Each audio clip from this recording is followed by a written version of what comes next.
حضرت محمد صلی اللہ علیہ وسلم نے نجد کی طرف ایک مرتبہ جہاد کے لیے لشکر بھیجا جو بہت ہی جلدی واپس لوٹ آیا اور ساتھ ہی بہت سارا مال غنیمت لے کر آیا۔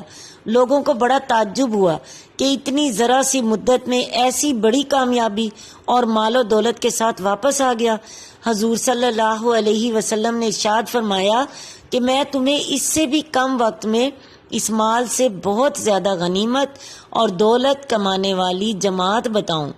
یہ وہ لوگ ہیں جو صبح کی نماز میں جماعت میں شریک ہوں اور آفتاب نکلنے تک اسی جگہ بیٹھے رہیں۔ یہ وہ لوگ ہیں آفتاب نکلنے کے بعد جب مکروہ وقت جو تقریباً 20 منٹ رہتا ہے نکل جائے تو 2 رکعت اشراق کی نماز پڑھیں۔ یہ لوگ بہت تھوڑے سے وقت میں بہت زیادہ دولت کمانے والے ہیں۔ اللہ اکبر! یہ وہ دولت ہے جو دنیا میں نظر نہیں آتی، لیکن اس میں جو کامیابی ہے وہ آخرت میں ملے گی، آخرت میں نظر آئے گی۔ اشراق کی نماز حج و عمرے کا ثواب ہے۔